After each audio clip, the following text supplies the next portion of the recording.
Live everywhere. Daily Co's Radio on netrootsradio.com presents David Bolton, Kagro in the Morning Show.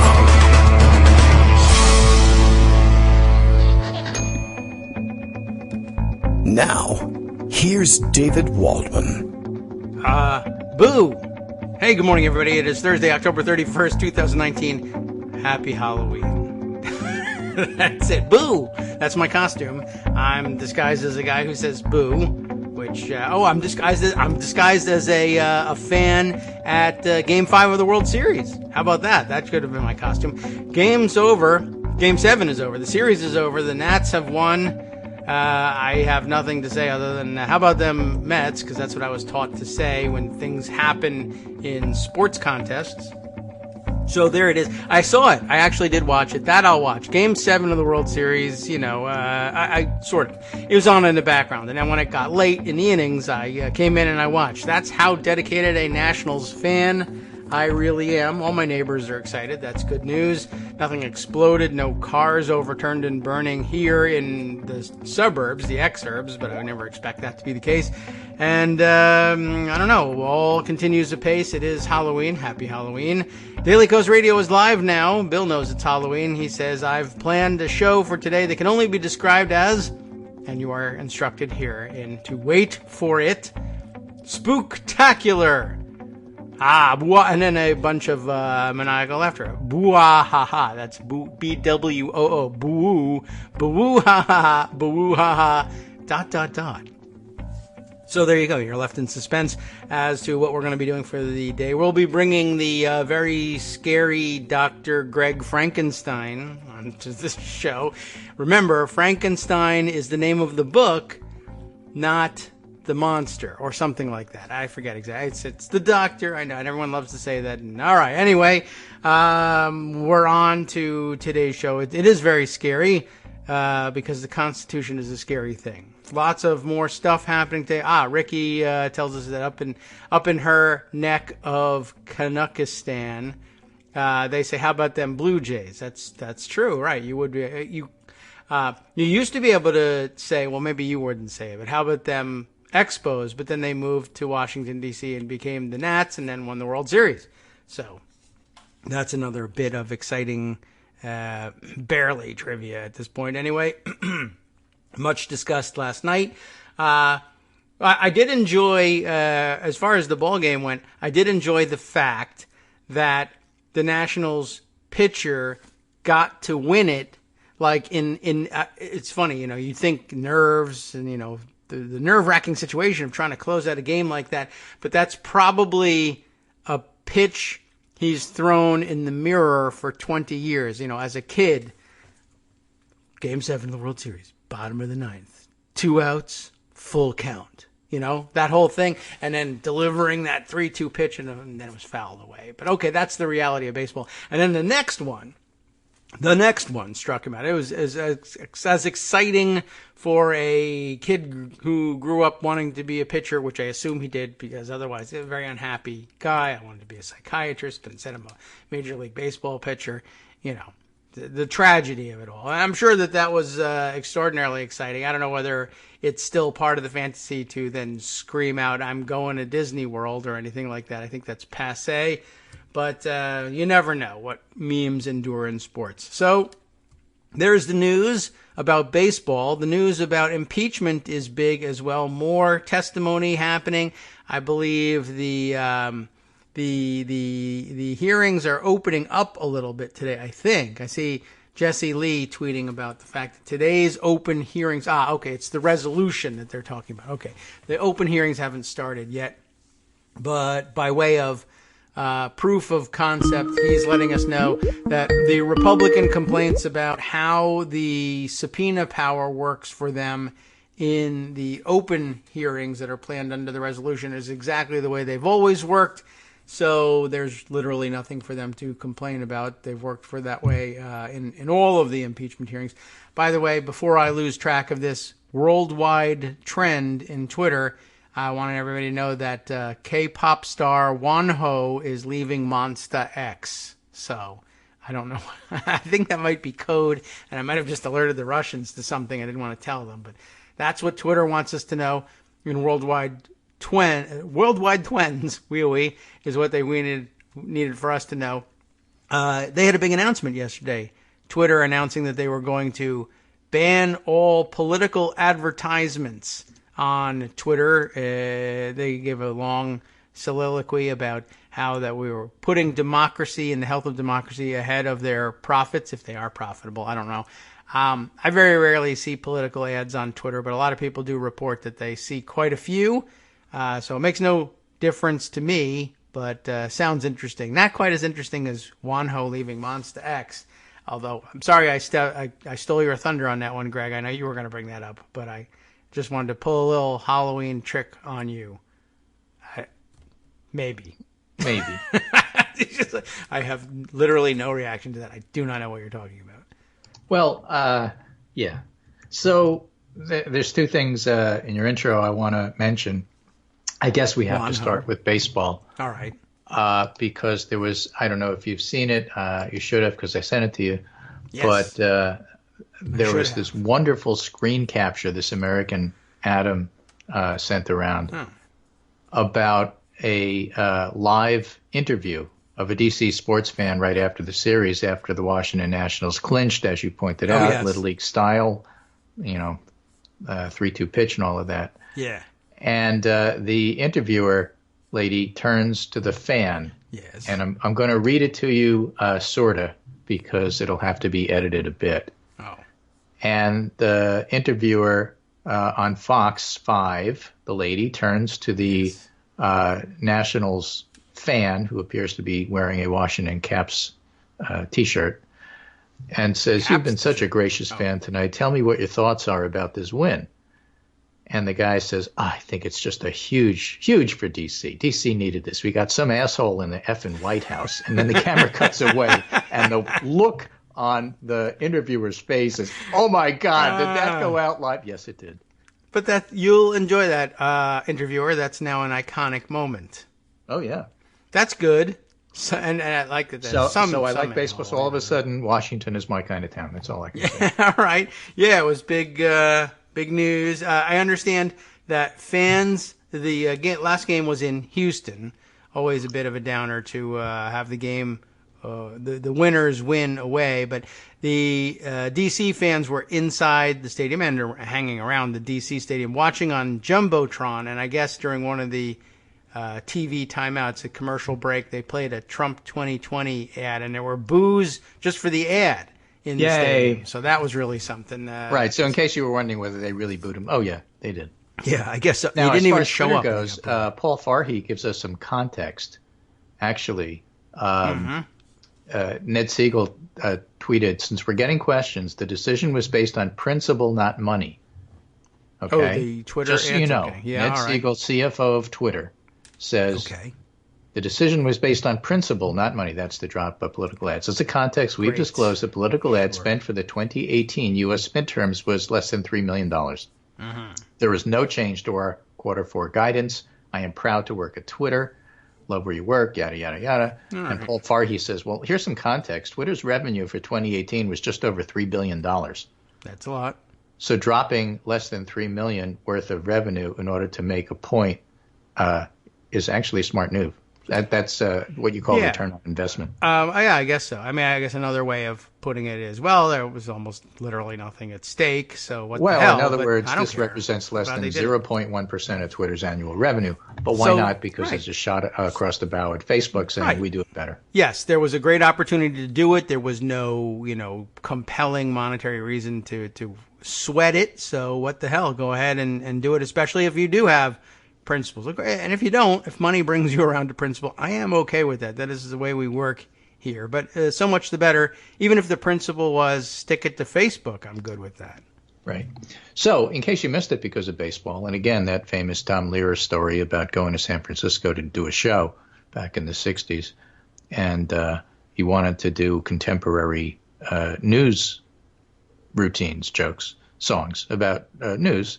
And as he said to the audience, I'm going to go over some national news, but, it happened during baseball season, so the Chronicle may not have covered it, the San Francisco Chronicle. And because of baseball, here's what you might have missed yesterday. The Houston Chronicle covered it. Firstly, impeachment investigators asked John Bolton to testify. Bolton said he's not going to testify without a subpoena. And as things have gone so far, the subpoena, and maybe you can explain this because I don't totally get it, but apparently the subpoena is the cover, legal/political cover for the unwilling Trump White House and cabinet members to testify. I'm not going to do it unless you subpoena me. Okay, sir, here's your subpoena. Thank you very much for giving me what I asked for. I'll be there at 10 o'clock. I mean, that's the way things are going.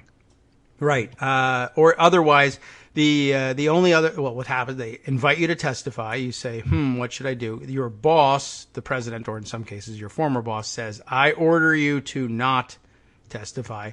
And you say, that holds some sway with me. You're either my boss or my immediate previous boss. You claim that there's a legal reason I shouldn't testify, some sort of privilege.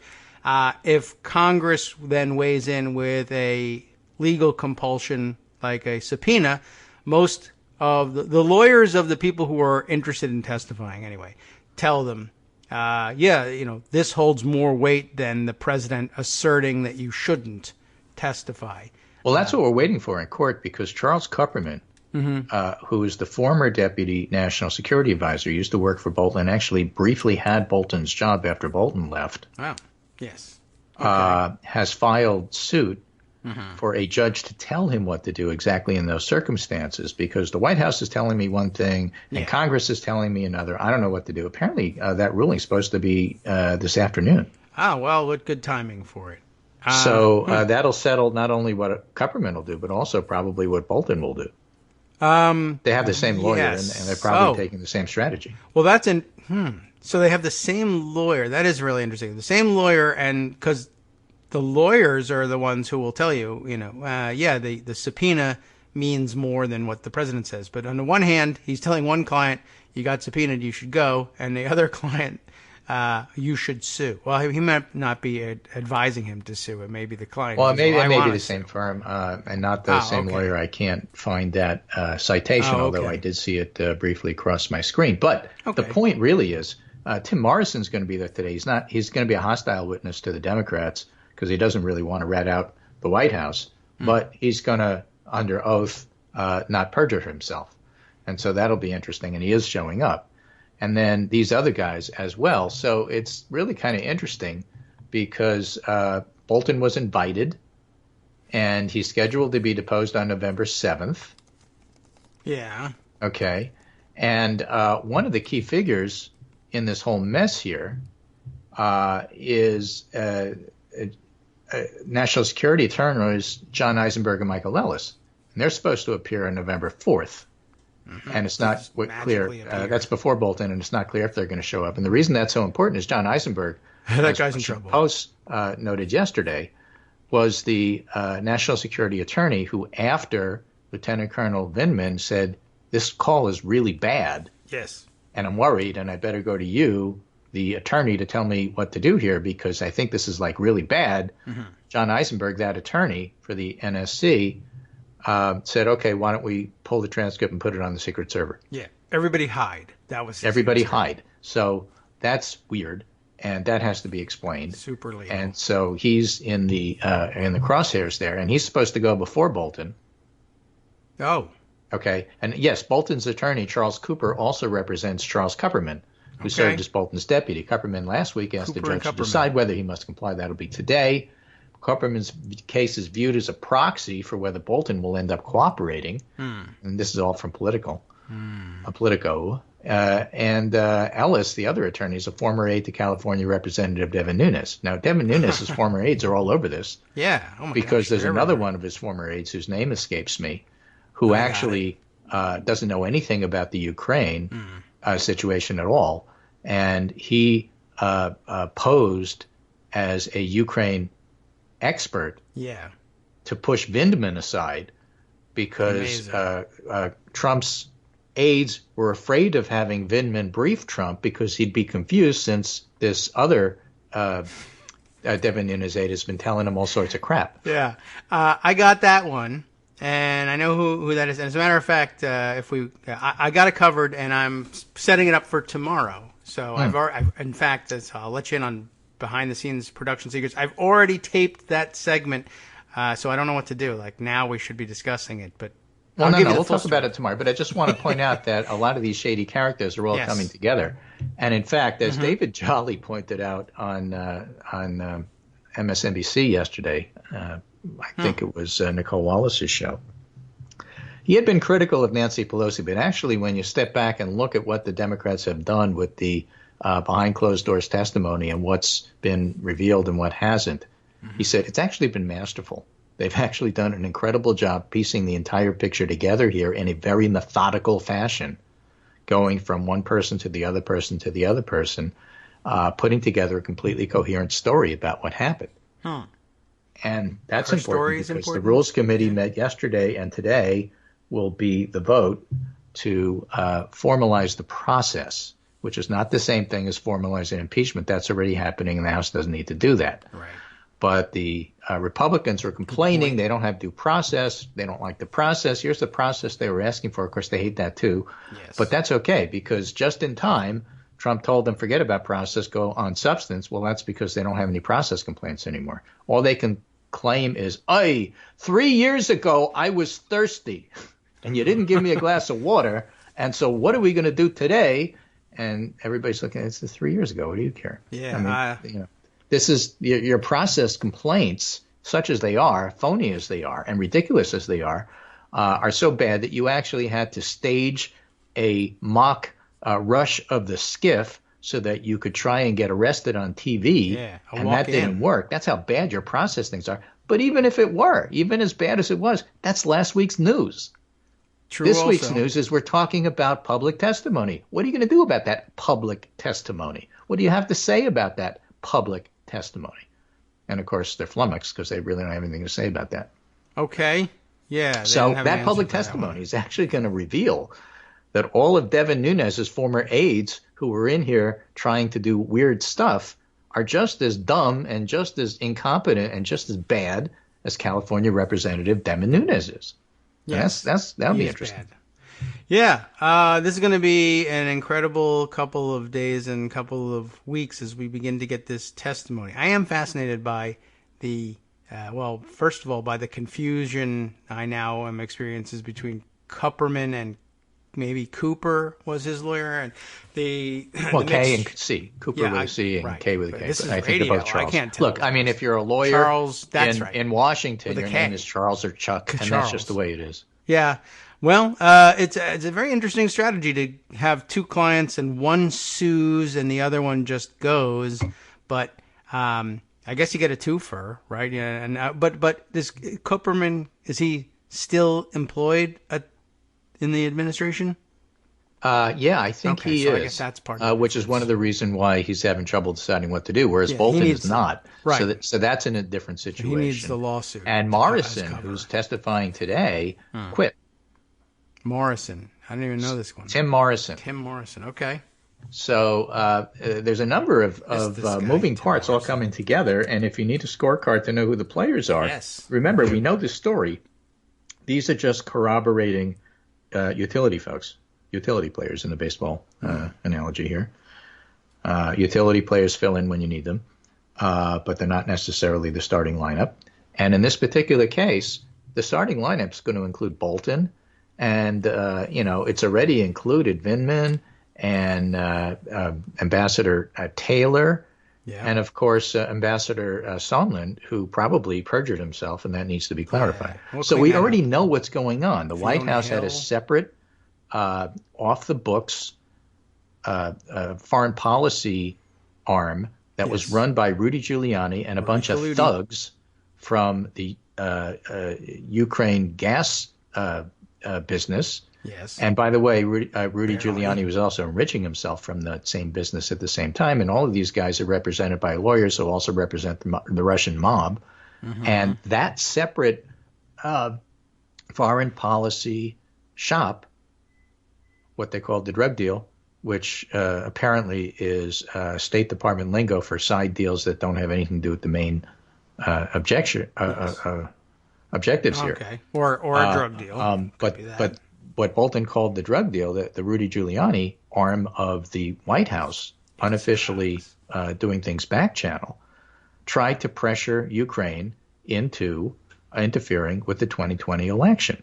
And so what's being revealed in the hearings behind closed door and soon to be in public is the whole story of how Giuliani actually co-opted the foreign policy arm and made Mike Pompeo's cabinet, so he's guilty, and Mike Pence and Rick Perry and all the other cabinet members pulled into this, work for Trump's reelection by subverting the law, by withholding aid to Ukraine. They tried to strong-arm Ukraine, a foreign power, in order to get dirt to help Trump win the 2020 election. Yes. That's what happened.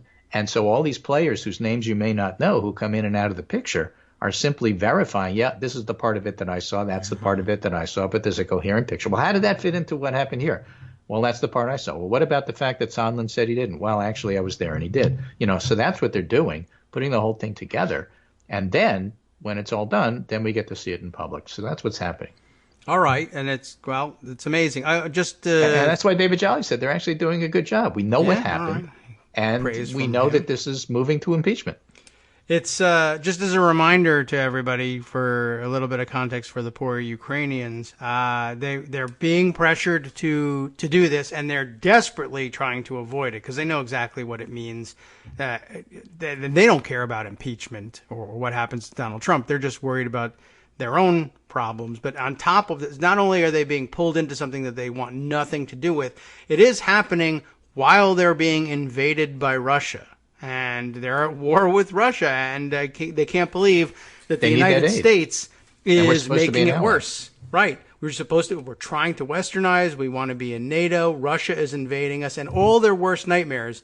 I'm sure they had a discussion at some point. Trump can't really be a total Putin puppet here. They're not going to let the United States abandon us to Russia, right? And then they were, and they did, and they tried to pull them in even deeper. That must have all kept them roads up lead at to night. Putin, but it gives you an idea of why Ukraine was subject to pressure. So if Ukraine says no, all along we support Donald Trump, well, what the heck do you expect them to say in this particular situation? We need that help. They say he's the president. I don't know what to do. We are fine. Well, we love you, Trump. I heard that if we just say you're great and handsome, you'll give us the money. Is that happening now? Oh, well, because every time Vindman Trump says, also even testified to Ukraine the fact says, that yes, a meeting with Trump was on the table, and yes, arms that Congress had already authorized by law was on the table. Yeah. And both of those are withheld pending strong-arming Ukraine to help with Trump's reelection. So all of that is what we know. Now today, Zach Pekanis points out the House resolution today does three things. It starts public hearings, and that's hugely important. The public is already inclined to support impeachment proceedings. And as for removal, it's about 50-50, but the public hearings haven't started yet. And given the fact that there is a coherent story, that's going to be quite interesting. Second is to release the deposition transcripts so we get to hear, at least in slightly redacted for security reasons, what these folks actually have been saying, not just the leaks. And three, ensure due process rights for Trump, which he's been complaining about because, of course, he hates it when the country actually goes rule of law and not just, do everything that I tell you. Yes. So as Zach points out, that's what Republicans have been calling for. How many will put their votes where their mouths are? I was getting quite frustrated with Chuck Todd yesterday because he thought the most important question in the entire universe was how many Republican votes will this get? Who cares? This is the stupidest thing. That's only something that Republicans care about in Congress, not even Republicans in the country. Somebody, I think from Bloomberg, had a story today. The vote today will show how divided America is. I'm sorry, no. The vote will show how divided Congress is. But America is much more united than Congress is. Most Americans want this impeachment proceeding to go forward, full stop. Yeah. This is now epidemic. I saw something yesterday, I guess, from an LA Times writer was just tweeting on this yesterday. And again, I guess basically right along the same lines. I don't remember exactly what the tack was, but this is not the case. It was Janet Hook was the name of the writer, a national political reporter for the LA Times who had tweeted the same thing. Along the same lines. Speaker Pelosi long said impeachment would have to be bipartisan. It's not turning out that way. Tomorrow's House vote will likely be on party lines, give or take a couple votes. And then linking to a story, it's gotten worse, as you point out, from Chuck Todd and others. Keep in mind, because you'll need this for the arguments, this is a rule vote, not an impeachment vote. This is a vote on the rules for impeachment, but it's not articles of impeachment. It's not even an authorization vote because we don't need one of those. This is a rule vote. And what are rule votes always? Along party lines. Whether it's a rule for naming a post office, they don't use rules for that one, but okay.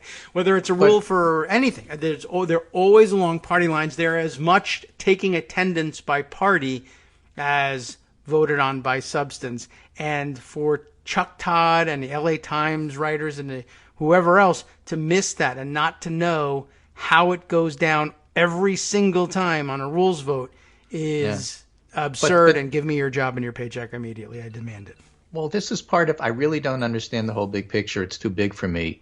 I play small ball. Let's talk about how rules votes are a substitute for who's going to win the Virginia election on Tuesday, because at least rules vote is something that I can handle. It's so frustrating to hear that kind of discussion, because then you turn to Republicans like Michael Steele, the former John Boehner spokesperson. What do you think about how the Democrats are doing? Well, I think they're doing it all wrong. I think they should have done this thing. Well, okay, fine. But that's not what's really going on here. Yeah. Well, of course, you should never interview them about what you think about Democrats. I'm going to cover what I know. I know rules votes. I don't know anything else. I can't do right or wrong. I'm not going to touch that. Daily occurrence in the House of Representatives. If you don't know what happened, I mean, they do it 6 times a day. Watch C-SPAN for one day, and you'll figure out exactly how this way I look savvy. This way I look like I know what I'm talking about. But it actually looks the opposite. But people don't know. That's why it's so frustrating. All right, well, I'm beating them all up. How about that? How about that? That's what I do. Hi, it's me, David Waldman, your host for Kagro in the Morning, with a brand new interruption to say thanks to all of you who support the show. Remember when I told you that our average monthly donation was about $7, for which you were getting 2 great hours of news and entertainment 5 days a week, and how that came out to about 70 cents an hour? That's a pretty good deal, except it's wrong. The math actually works out closer to 17 cents an hour. It is hard to beat a deal like that, and even harder to send your kids to college on. Thankfully, Patreon.com makes it easy to make that work. Patreon, Patreon.com, is the simple, secure way to make recurring monthly contributions to support our show. Just search for me or the show name on the site, and they make it easy to crowdfund the show so that the power of our numbers can keep the show going for just a few bucks a month. Once again, thanks so much for all your support.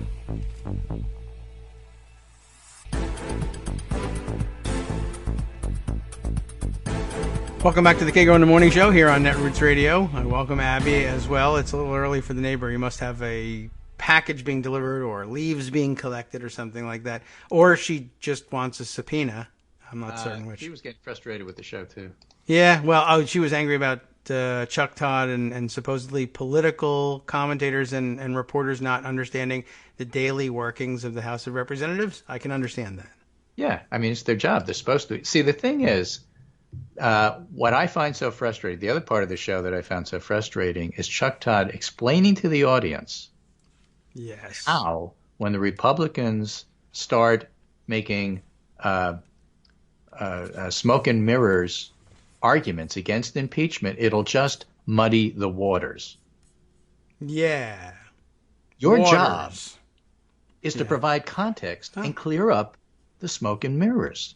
Don't tell me that, they said something that's obviously not true compared to this mountain of evidence that is true, therefore nobody really knows what's going on. Your job is to cut through that and explain to people what's going on. What the hell is wrong with you? This is a right and wrong question, and it's also a process problem in the sense that there is a process that's going forward, as David just articulated. There's rules, and that's how it goes, and the next step is inevitable, and you can't stop it. It is a train. You're sitting on the tracks. It's coming toward you. And don't say, the train is sounding its whistle, it's sounding its horn, but somebody's talking to me, so it's all foggy, and I really don't know what's going on. You just sit there, and you'll find out what's going on in just a minute, okay? Yeah. But if I were you, I'd actually explain to people what's going on so they could get out of the way. That would be a much smarter thing to do. Yeah. Well, they're not very smart.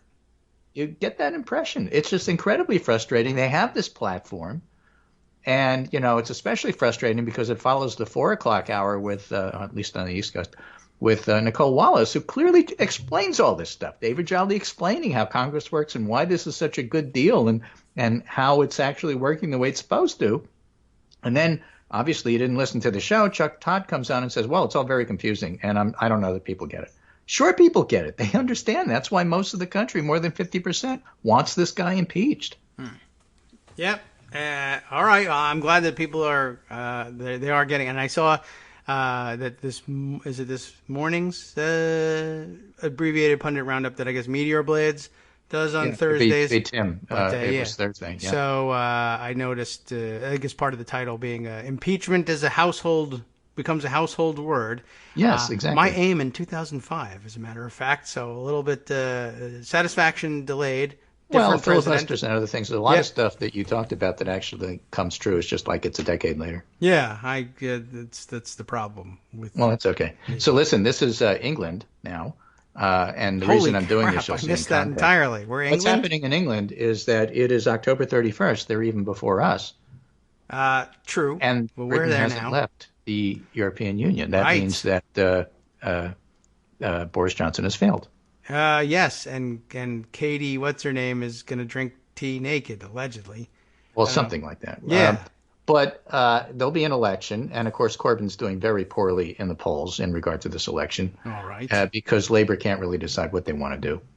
But as Corbyn announces his election campaign, then they have 6 weeks to pull all this together. Okay. Jeremy Corbyn says, I ask our media, as good journalists, to just report what we say. And Ian Dunt, the guy who I follow to try to figure out what's going on in merry old England, says, and any good journalist will reply, no. Okay? Chuck Todd and all of you other, Janet Hook and all of you other reporters who are trying to work with Republican talking points, don't just repeat them. Supply context. Any good journalist will reply no. Or as Paul Farhi put it, you open the window and you look out and see if it's raining. You don't take anybody's word for it. That's definitely true, especially in the Trump era. Always, you need paperwork, right? So you might as well check into it. That's where your stories will come from. Yes, but the White House vigorously denied this. Yes. As if vigorously that's news. denied. Well, my reporting says I talked to them and they said they didn't do it. Yeah. Who cares? They're going to deny it. They're liars. Put that in context. You could say that and say, I actually spoke to them and this is what they said. But, of course, they generally don't tell us the truth about these things. Yeah. That would be a completely different way of covering the same statement that would be far more close to the truth. Yes. I would like to get closer to the truth. I think that would be fun. We should try that out. Absolutely. All right. Well, good luck with it in England. I know we're not getting good luck anywhere. in England. We don't do it in the U.S. The reporting is getting more and more pitiful. But the good news is that doesn't matter because the actual events of the day overtake the Republican spin. That's why, go ahead. You want to talk about process for another 3 weeks? I know. Why don't you complain that Adam Schiff summarized the transcript? Which it turns out Lieutenant Colonel Vindman said left out key details. Yes. Good transcript. It was word for word, Trump said. Yeah. Apparently that's, as Ron Ziegler liked to say, inoperative now. Right. Or as I like Except to say, saying it. This has been another episode of How to Read a Trump Comment, trademark. And I had to tweet that out again yesterday and say, by the way, as reporters were waking up to it and saying, wow, the transcript, it's not a transcript if it's skipping words. And I point out, and Trump's been saying it was word for word. Yeah, this is how to read a Trump comment. But the point of the series of tweets, and I think there's probably about 50 of them from me now, and I haven't made a thread out of them, but I just use the same line. This is how to read a Trump comment or Trumpster comment if someone other than Trump says it. But the point is so that you will read it that way in real time the first time it's said. Really should have said, this is how to report a Trump comment. This is like the 500th time that he's said X in the face of everybody knowing it was Y or probably Y, and within 2 days it turned out to be Y, just report it as Y. Or if you want to, if you're really cautious, just say, again, the magic word here is purported. Purported, yes. Allegedly. You should be Whatever. reported that he purported it. Apparently. Yes, reporting that he's purporting. There's a great summary of all of this by Karen Tumulty, who wrote here's the headline. The headline's, I'm going to summarize the article in the headline and then the final line. Republicans will have to face the truth on impeachment eventually. And they talk about how they tried to dance around and, escape all this stuff and, rushing the skiff so that they could have pizza there. Apparently, Matt Gaetz went back because I guess he wanted more pizza. So he was giving press conferences in front of the skiff that he wasn't allowed in as of yesterday.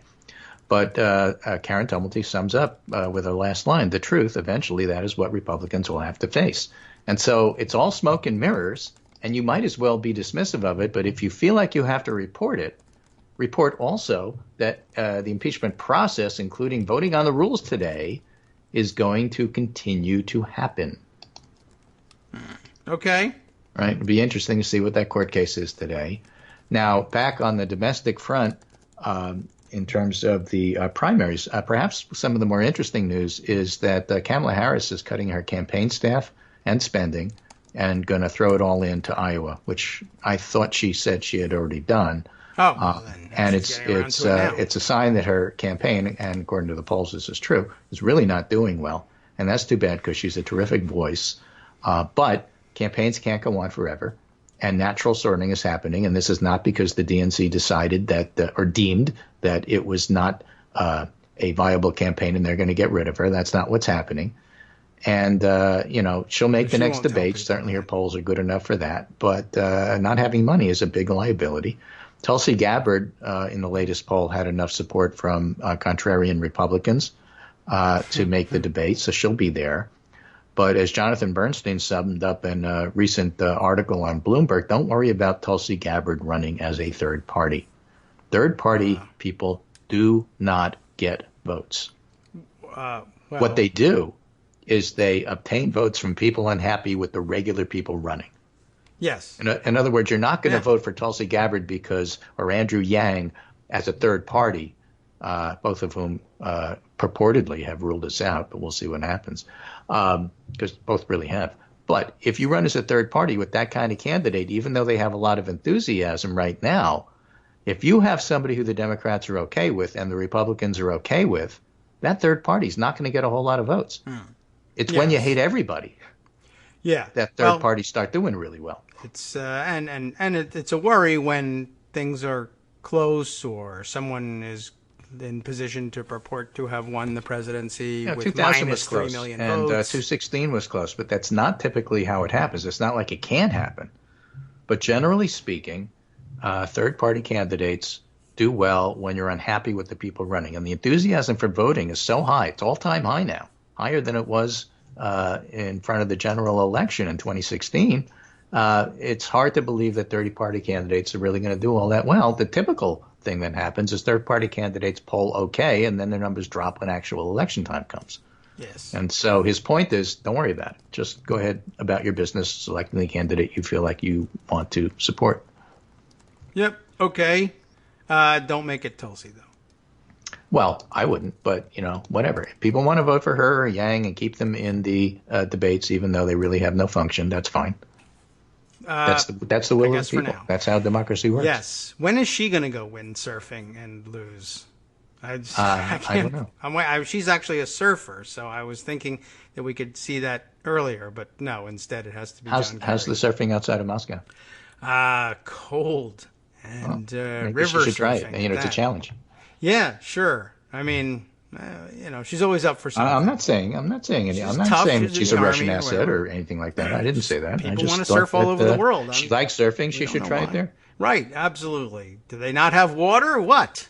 Right. Exactly. Okay. Anyway, it's really hard to know what she's doing, because if she's running for being the Democratic candidate, yes, spending all your time writing op-eds in the Wall Street Journal and going on Fox News is not the way to do it. Not likely. Also, being a nobody is bad. Well, having a terrible platform and supporting Assad, that's another story altogether. Yes, but also bad. there's a number of reasons why she's not a very good candidate. Yeah. And she's such a bad candidate, she's decided not to run for her own seat because she knows she couldn't win her primary. That seems bad because that's usually... I know I can't win my own primary, but I am in position to take the presidency. Sure. I mean, how do you figure that? I don't know. I guess in the age of Donald Trump, whatever you want, man, go for it. It could happen. Call Russia. Russia, if you're listening, I would like to be president. Oh, dear. I hope that doesn't happen to me. Well, I'll resign if you catch me. Good luck. So apparently the first quarter GDP has been revised down to 1.9%. Whose? Ours? Ours. You talking about us again? Yeah. All right. I'm just looking at this tweet from Carl Quintanilla, who notes it in 2012 it was 1.9%, and at that point Trump tweeted, "Quarter one GDP has just been revised down to 1.9%. The economy is in deep trouble." And now, of course, that it's 1.9%, he says is the greatest economy in history. Oh, so it's another one of those. There's a tweet for everything. There's a tweet for Excellent. everything. So. All right. Well, are you able to see Skype today? I think so. Yes, I see some of the things. Well, then I'll just send you there this it is. tweet. I Okay, see it. so today you can see it, and there it is. Yep. Anyway, so that's the background for all of this. But that being the case, our listeners point out, of course, that thing, that memo, that doctored piece of paper that Trump offered isn't really a transcript. Right. We cover this on the show almost every day. It's a word-for-word us. transcript, except Yes. it's not word-for-word. And if it's not word-for-word, it's not a transcript. Yes. And as Kevin Cruz points out, right up at the top of the first page, it says, not a transcript. Yeah, well, that part that says not a transcript means it's not a transcript. So, read the transcript. again, it'll be very interesting if, when we go to public hearings, whether what people know about what was in it It's not a transcript. are actually published. Okay. That'll be quite interesting. Yeah. It's word for word the same, except for these words that mean something different, and the part I Right. left out. I love the part where it's a word for word transcript with ellipses in it. That's the part where I As a said word for word dot, ellipses. dot. I said ellipses. They couldn't spell it. It's not my fault. Dot, dot, dot. Although people sometimes do say dot, dot, dot. Dot, dot, dot. And sometimes they use ellipses to indicate a pause in the speech, like right there. We would maybe put that. But Right. Boswell asks, third-party candidates don't matter except in 40% of the last 5 elections. Look at the last 20, okay? They don't generally matter. On occasion, they do. But, of course, if you remember 2000 and everybody being mad at Ralph Nader, oh, no, it wasn't Nader. It was Gore's own fault for not and Clinton didn't go to Wisconsin. There's a whole bunch of things that go into winning or losing an election. When they're close, and everything matters, I suppose. Yes. But it's hard to make out that Jill Stein was the definitive reason why Trump is president. I'm sorry, that's not how it works. that is difficult to do. Then there was the hybrid case of Ross Perot, which Ross is a Perot different was an interesting thing time, altogether. but yes. people really were unhappy with Yeah. the two candidates that were running, and that's my point. Same with George Wallace. They didn't like Nixon. Nobody liked Nixon. True. But they voted for him for other reasons. Yeah. All right. Oh, I thought it was maybe the monkey hand that got people out, but you never know. Right. You got to be Now, able to remember the monkey hand. Understand what I'm saying. It's not absolutely, it can never happen that third parties, that's not what I'm saying. I'm saying typically when you go look at elections, typically, on average, usually, doesn't matter. Okay. Breaking news, Jim Jordan is wearing a jacket. Oh, I sent you Jeff Ben. He's wearing Jeff's jacket. He beat Jeff Jeff up that guy in from the locker room. from like New he Jersey. I used to sent with you a his bunch of pictures of him wrestlers. because he's got some great ties. Yeah, really? They're on your DMs on the Yeah, Twitter. I see him, and Jeff Van Drew, and I mentioned on High the show contrast yesterday. I was kinda talking guy. about the way he dresses. yeah. He looks like Frank Nitti from The Untouchables. Yeah, something, right? He's like a character from Casino or something. He's a high contrast guy. Before movie gangsters went to monochromatic, either white on whites or the later popularized by Regis Philbin monochromatic look. He's got pink with this is red like, polka dot ties. I would He's say got paisley ties. Rodney He's got Dangerfield barbershop and stripes. Caddyshack. It's a kind of outfit that if you go on TV, it's going to ruin the camera and everything's going to get all fuzzy. Looks good on you, though. Yeah, looks good on No him. offense. But, hey, it's Halloween, so you might as well dress up. I can go as that guy. What's his name? Jeff? Jeff Van Drew. Okay. I'll do it. Jeff Van Drew. Van Drew. I figured there was a Van in there somewhere. Being a New Yorker, I keep saying Jeff Van Gundy. That was the old coach of the Knicks, and that's not what we're talking about. Jeff Van Drew. Jean-Claude Van Damme is what There usually you go. happens to me. Yeah.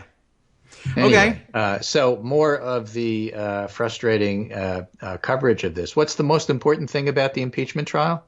It can complicate Democratic senators' U.S. presidential bids, according to Reuters. That is the most important thing. And I'm thinking, first things first, and it's not running for president. Yeah. And honestly, in the primaries, people are going to love it when the senators go back. They're going to be tuning into C-SPAN. It's going to be the highest ratings of C-SPAN 2 anyway. And they're going to be there. They have And a chance to they'll be there actually voting. look presidential. Yeah, look at me taking care of business, everybody. That's going to be great. Andrea Ocasio-Cortez did very well in some hearings, if I recall. Looking like she was prepared and knew what she was doing and had great questions. I'm just saying. There are ways to do this. But yeah, everyone... I remember Sam Ervin. I remember Barbara Jordan. Sometimes, these hearings elevate you. Mm-hmm. Yeah. And sometimes they give you an opportunity to do something weird, like vote not proven, or what was it? I mean, proved or not proven? I have two tweets that are like back to back here. Yeah. Tegan Goddard tweets, Lieutenant Colonel Vindman testified that Trump personally blocked Ukraine aid.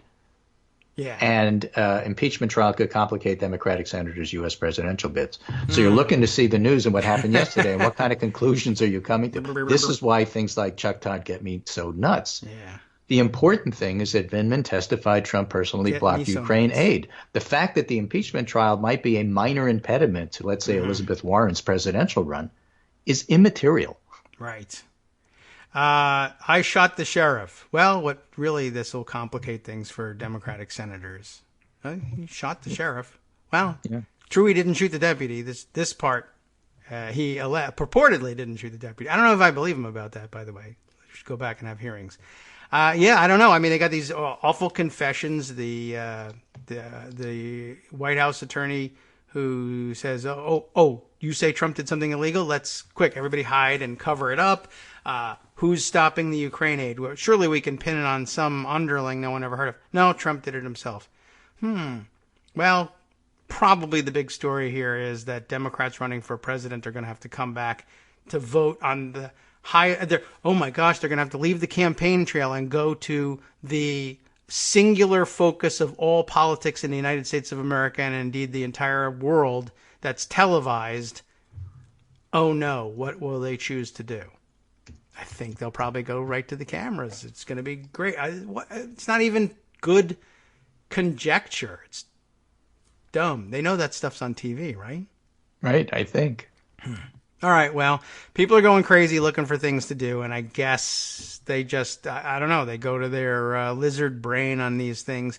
But better lizards, assignment editors. I mean, and I don't necessarily blame the reporters, but assignment editors, should know better. But Chuck Todd's a political director at NBC, and so he doesn't escape with the, my editor told me to do it. You are the editor. Yeah. Well, that's just that, yeah. Well, bad news all around, really, for the state of the press. I had hoped that maybe it's like there's So here's the question. All right, so if they do have live hearings, are they covered? Someone's cable will cover them. Yes, certainly. Will the networks? They will. I would think so. I don't know whether they'll do live gavel to gavel stuff or not. They should. They certainly would in the Senate without question. But will they do it in the House? You would think. I mean, I don't know. These days, it's very weird and fractured. You know what? I'll tell you what. If they don't, Netflix will, and then they'll all change their minds. Why not? Why shouldn't Netflix do it'll that? be on YouTube, and Send me $1 million, Netflix. But part of the Great problem idea. is that the news divisions are basically run by the infotainment people. Yeah. I mean, they're going to need that footage, and they may think, we can resort to C-SPAN for it. Now, C-SPAN should get tough, although they can't. Public domain stuff and all that. It's not their footage, really. So I don't know. I guess it depends on what kind of show they put on, too. And Republicans will be, I guess it's possible they may cover it because Republicans will do everything they can to make a circus of it. And circuses are what get the networks to cover them. That's why they cover every time Trump tries to shout over the helicopter, they cover it because they're afraid they'll miss him saying something ridiculous. And I guess if Republicans are constantly threatening to say ridiculous things, they would have to cover that. So let me finish by pointing out a new tweet by Kyle Cheney, which summarizes what's going on here in Congress. Good. And again, why David Jolly says they're doing such a good job. Mm-hmm. And again, for all the frustration about, what does this mean for Elizabeth Warren? What does this mean for Kamala Harris and and Cory Booker and other senators who have to deal with this? And isn't this going to put pressure on Democrats? That's another favorite. Yeah. Oh, my gosh, the vote today is going to put pressure on Democrats because the public is entirely behind them and want them to do this or something. Look out. Yes, but swing districts and the Trump, who cares? Kyle Cheney points out today there are now 4 impeachment depositions scheduled for Monday. Man. John Eisenberg, deputy counsel for the president for national security affairs. We talked about him. Robert Blair, assistant to the president and senior advisor to the acting chief of staff. Michael Ellis, senior associate counsel to the president and deputy legal advisor to the National Security Council. Ellis and Eisenberg are the lawyers who screwed up and were responsible for putting the transcript, quote unquote. I can't do a transcript asterisk verbally. Yeah, quote unquote. It's not really a transcript. The purported transcript. And then Brian McCormick, Associate Director for Natural Resources, Energy and Science, Office of Management and Budget. This is all about how the money was held up. And the committees are in ongoing discussions with other witnesses and look forward to their presumably testimony. Kyle there it is. Yep, testimony. All right. That part was cut off. But yeah. So there's a lot going on. And those things are a whole lot more important than whether or not you think Republican talking point of the day about whether or not Adam Schiff did or did not exactly discuss the so-called transcript that wasn't a transcript word for word. Yeah, well, that's some because it's all about process, you know. Speaking of process, I guess the fact that this, what do you learn from this? Is all going to? Are they all going to the Trilateral Commission there? The 3. I guess so, right? If they're depositions or closed session, anyway, testify. It probably means depositions. To date, the really interesting ones so far have been marathon sessions, like several people in there 10, for 11 10 hours. Kind of like Benghazi. They have 4 people scheduled here, which interesting. I assume means that they think these people are being brought in for very specific purposes, bullet focused, laser focused, bullet-pointed testimony. And Eisenberg and Ellis probably will likely just shut down very quickly. They'll just start refusing to say things. Yeah, lawyer-client privilege and also executive privilege, and we can't say anything. Thank you very much. Right. Also, number 5 after Robert Blair, Linda Blair will come and testify and vomit all over the place. It's going to be fantastic. All right. So anyway, that's my segment. A little bit of ranting, but it just gets me so frustrated to see people who should know better, what Jay Rosen calls the Church of the Savvy, falling back when things are under pressure and they're getting yelled at by Republicans. They fall back into their old habits, and they've basically learned nothing in the last 2 years. We will put a stop but we to have, this. And so that's why we do this show. Yeah. We explain it to you / remind you that we've explained it to you. Go forth with the argument and yell it in people's faces. If you would rather be civil, do it your way. But I mean, it should be regarded as a huge embarrassment that people are forgetting or ignoring that this is a rules vote, and this is the way rules votes go every day, all day, no matter what the subject.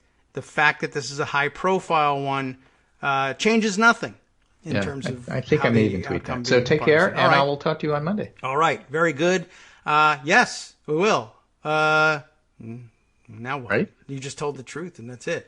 Oh, all right. We're done here, I guess. Yeah. I guess I can't run for Congress. Right. I am coming back not Monday. As a Republican. The kids are off Monday, so, one of them is. The other one's in college, so he's not off.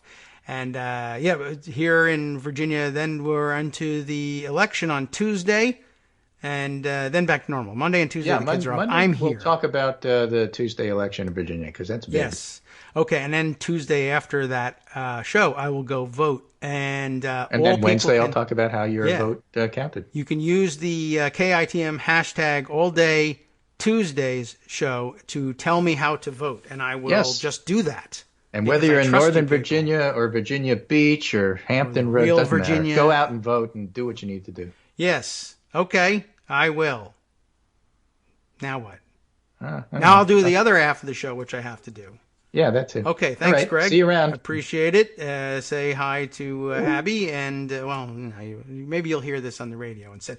Okay, now thanks for abandoning us, man. Now I'm going to do a whole other half of the show without any idea of what. The real trick of today's show will be: can I go with my regular, non-focused focus and take us where the facts lead us? I need some sort of like dragnet kind of music for that. Though that would be a copyright violation probably. But how do I do that without wandering into and stepping on subjects which I have already recorded, secret notes from behind the scenes, for tomorrow's show? Because the temptation, there was such good news or interesting news, the temptation is to go directly to that. But fear not, what I've got so far for tomorrow is good traditional Friday stuff. Who are these people? That's what we should name it. That's the Friday Seinfeld episode. Who are these people?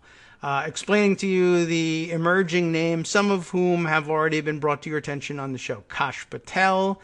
We take another look at him. Glad that we had spent some time on him earlier this week. Maybe we did him on Friday of last week. Two, his name emerging, other aides. Really, it's just all about the cabal of idiots coming out of or coming through Devin Nunes' staff. It's like a halfway house for partisan lunatics, becoming hot flashpoints in their own right in the impeachment trial, which hasn't gotten to the trial stage yet. The impeachment hearings. All right, this will all become clear tomorrow. For now, what becomes clear is it's time for us to leave for a minute and think about what we're doing for the rest of the show.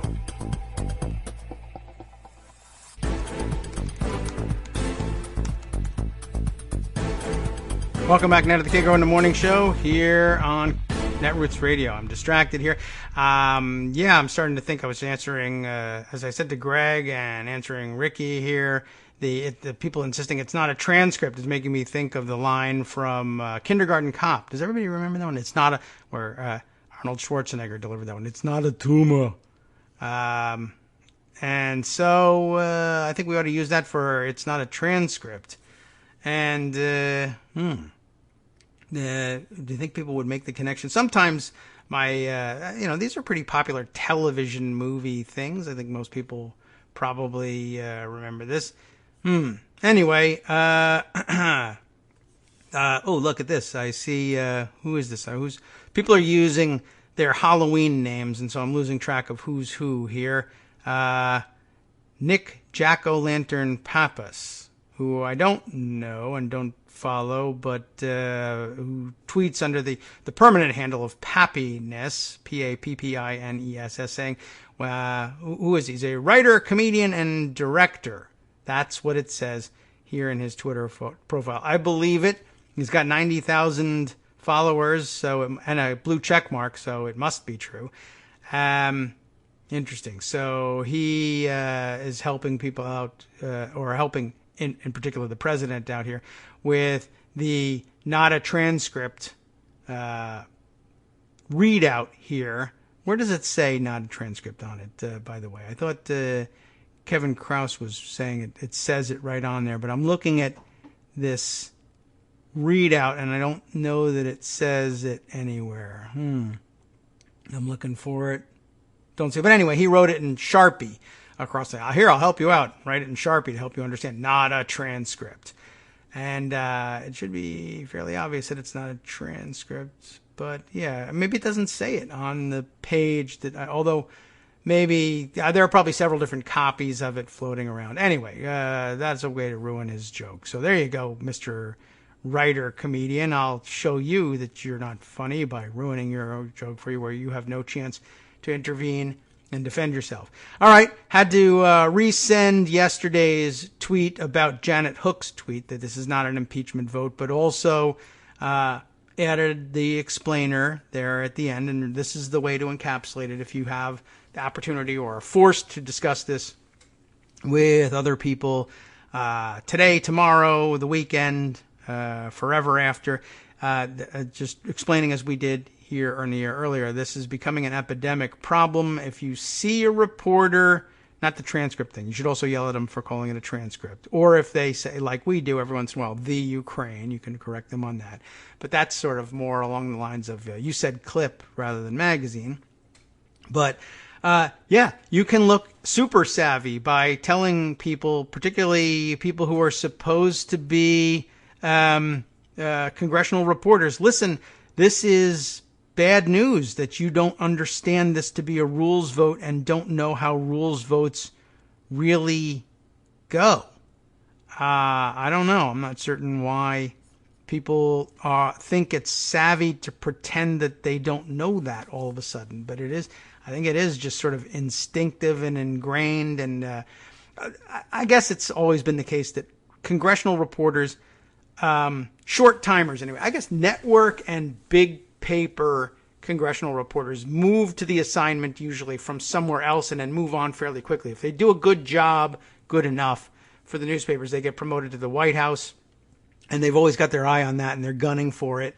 And so I guess they don't pay attention. The old hands who are congressional reporters either for middling market papers, I guess I hate to put it to them that way, because who wants to spend their life working on anything middling, right? A fantastic newspaper in a small market, or specialty newspapers, The Hill, Roll Call, etc. There are a handful of really great old hand congressional reporters who know the nuance of the rules and how rules stuff goes, not just how rules votes break down, but what the rules are, and they know it inside out. And Stephen Dennis comes to mind almost immediately for someone like that. There are a couple of others who've been on the beat for a while, or whatever, or they're just smart and they figured out what the hell's going on. But he won't make that mistake, I hope. Someone check and see if he's made that mistake, would you? Thanks very much. All right. But remind everybody, this isn't an impeachment vote. It has to do with impeachment, but it's the rules. And just as, you're bringing Affordable Care Act to the floor. When they did that oh no, that was a bad example because no one understood what the rules were saying about how they were passing that in the House. I do.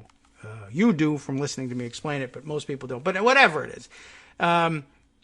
Although we see this happening all the time on Twitter. People say, all right, well, it was a straight party line vote on this thing and it lost or it won or what have you. But it would have won because it's a rules vote and the majority always votes for that. But people confusing it all the time and saying, that's it, they passed it. And a few people then tweeting out, no, that was just the rule. The underlying bill comes next. They'll be debating it for the next 4 hours. Oops, oh yeah, I forgot. Well, that's what's happening here.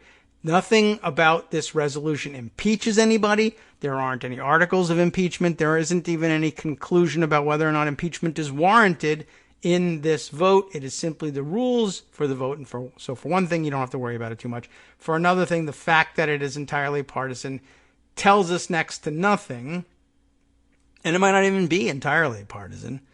There might be some crossover, because it's friggin' embarrassing at this point for people who know what the truth is and feel bound by it to stand there and defend what Trump's been up to. But it can be partisan, and you should take note that this works both ways. There will likely be Republican members of the House who can afford not to stand by, or to march in lockstep with Trump. And even if they can't, people who know what's going on and have either some inkling that they might be persuaded or have every intention of voting for Donald Trump's impeachment, who may nonetheless vote no on the rules today because that's what you do with rules votes. There might even be some substance behind it. They may say, I actually disagree with this or that provision of the rules, or they might just say, look, I'm about to take a gigantic risk. Eventually, I am going to be forced to vote for impeachment by the truth. And knowing that, I know that my party is going to be furious with me. I have to at least, preserve my ability to stick my neck out later by not drawing attention to myself now. There will be Republicans who end up voting for impeachment and who even know that that may happen now and are already preparing for it, who nonetheless vote no on this resolution. It's important for you to know that. I don't know who's going to get around to the nuance of saying that. We'll be out of time by the time. Sorry, we'll just have to leave it there. By the time that gets brought up in the analysis, but in case in live discussion with someone else that comes up, you can be even more savvy by pointing that out. Let's see. I paused things on Twitter because I saw Empty Wheel talking about Igor Fruman, and I want to see what that's about. Igor Fruman, who shares a lawyer with Paul Manafort, interesting, that's what got my eye, who faced problems posting bail for 6 months, that's Manafort, may be facing the same kind of problems posting bail. That's interesting.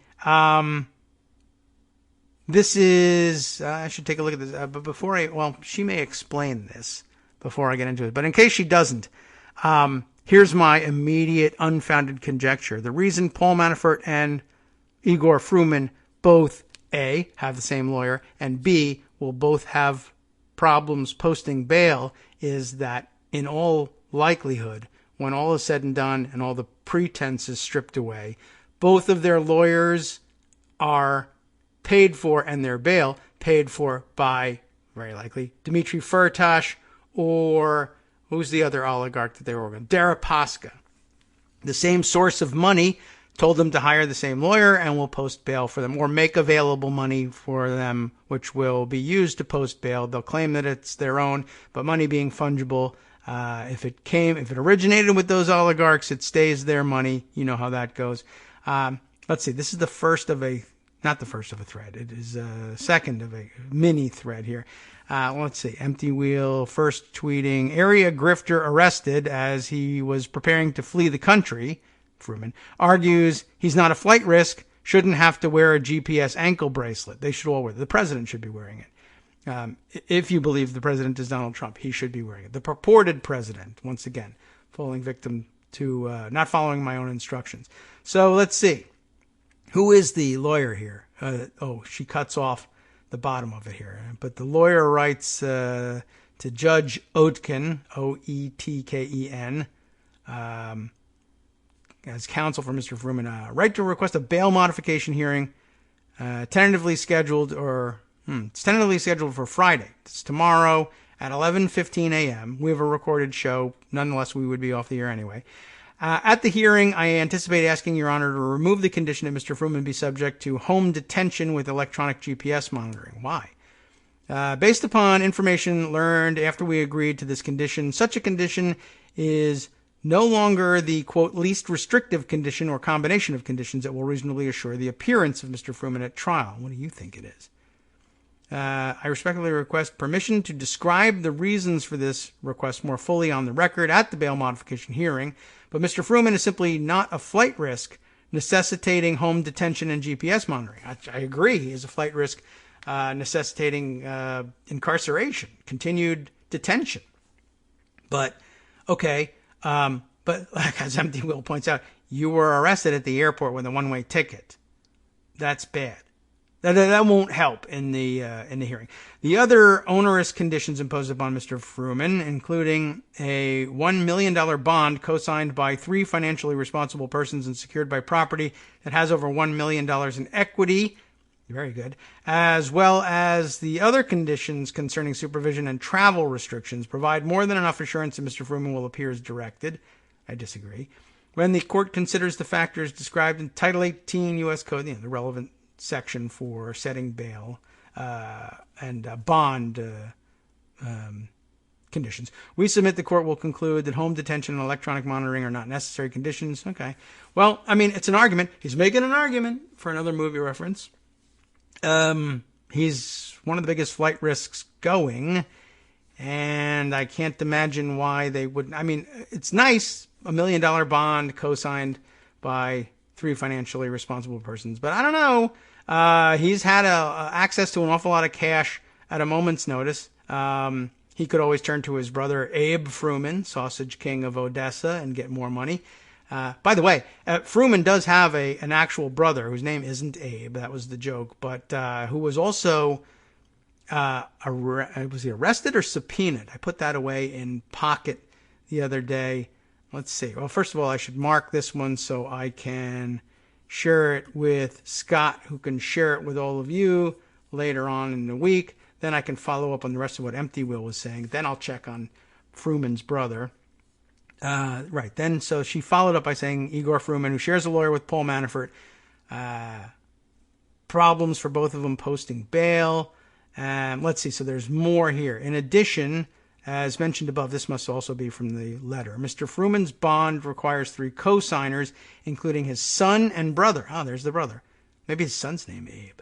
I don't know. Yesterday, October 29th, 2019. That was Tuesday, actually.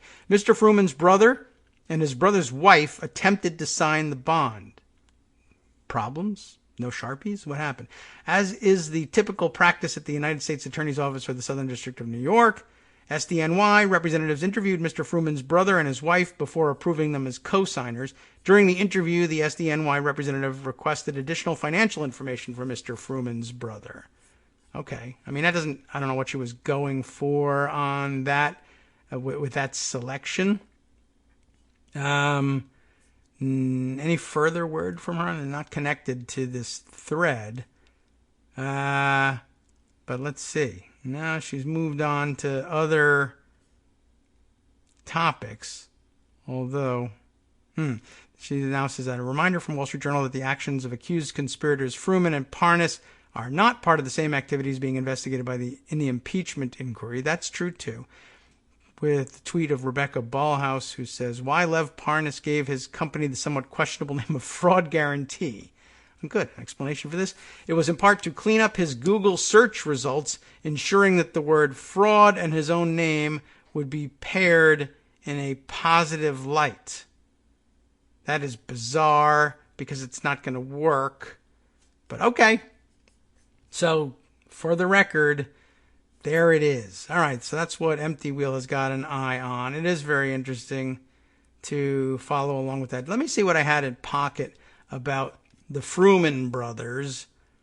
I'm going to have to scroll down a ways for this one, but maybe while I'm scrolling, I can get more ideas of what I wanted to bring you. Okay, this I wanted to save for Friday. Shh, don't listen to that one. Yes, this is the news. This is the Washington Post articles about the lawyer and the lawyers in the White House making the decision to hide everything. That's also of interest, and we should probably follow up on that one for today.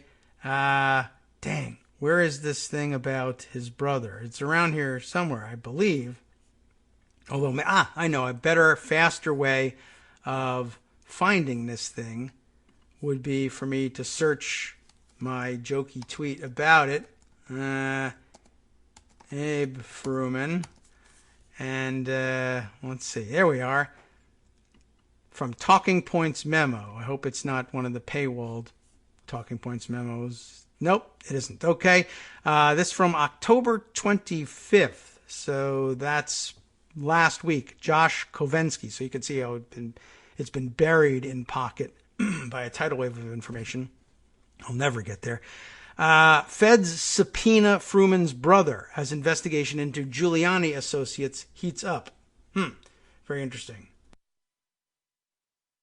Okay, pardon me for the pause. Oh, by the way, interesting ad served up to me on TPM here from Shen Yun. Remember them? That's the Chinese dance company that I mentioned. I recognize them. They are constantly performing in the D.C. area. I don't know whether they make national tours, and you all see this, but all over the place in storefront windows, I see flyers all the time whenever this show comes around. I don't know. I can't recall whether it's a certain time of year or whatever, but Shen Yun Dance Company is constantly performing, and they are the ones whose name came up. They're associated, I guess, with the Falun Gong religious group, which is also itself associated with the Epoch Times fake news emporium, and that too tied to Trump world through Steve Bannon. Now, we've read some stories that didn't include Bannon in there, but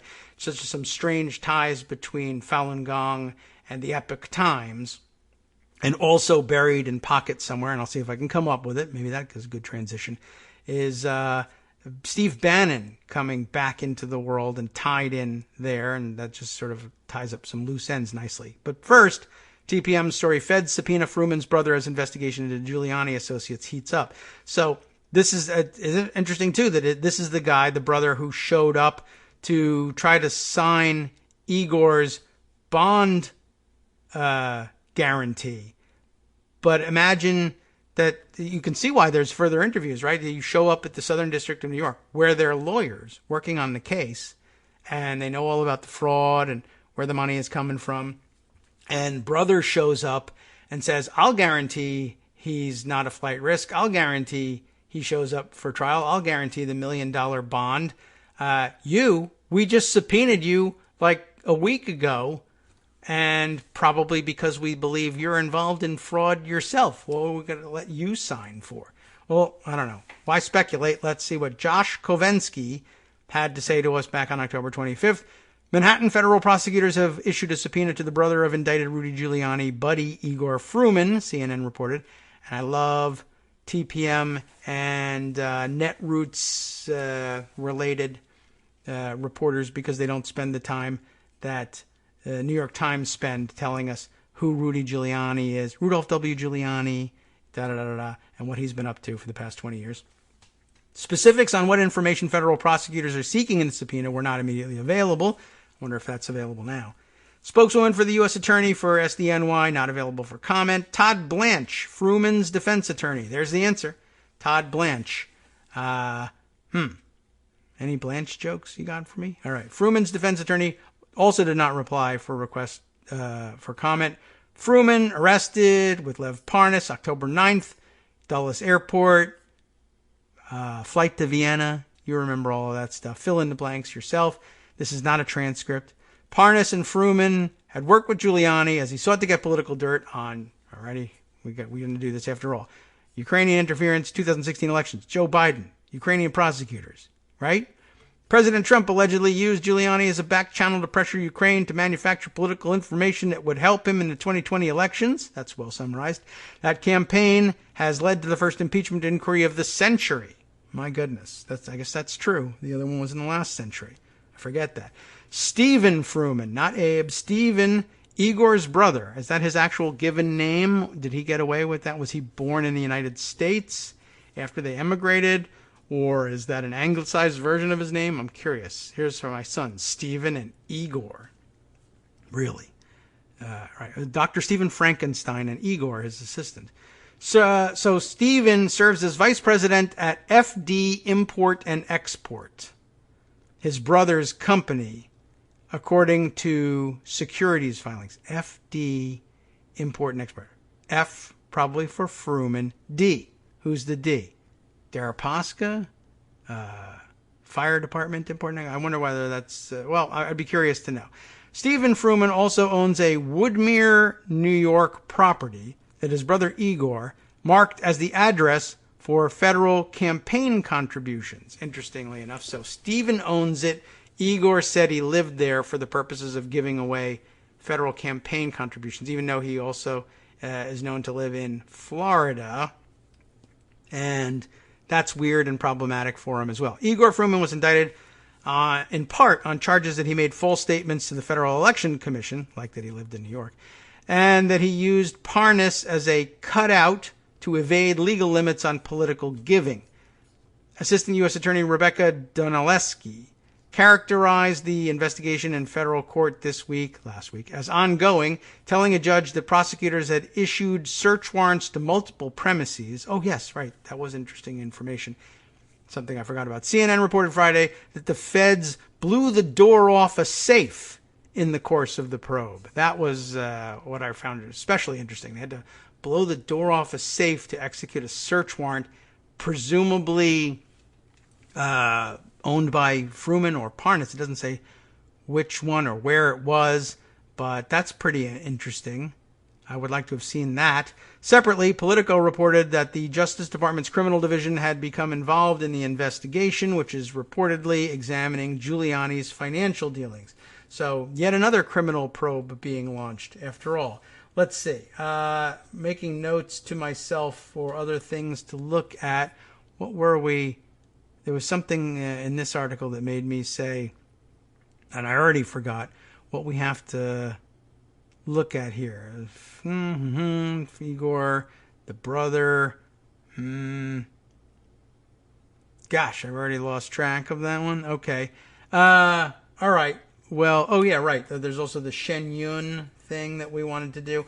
That's, I think, what it was, even before we got into this one. All right, but before I even get to the Shen Yun distraction, because that's going to require some searching in Pocket, in not especially important news, but funny and weird and the kind of thing that I sometimes pay attention to thanks to my now slackening concentration on gun fail. The impeachment has necessarily taken me away from that. Only so many hours a day, but I've got the experience gained along the way gets me to let's see.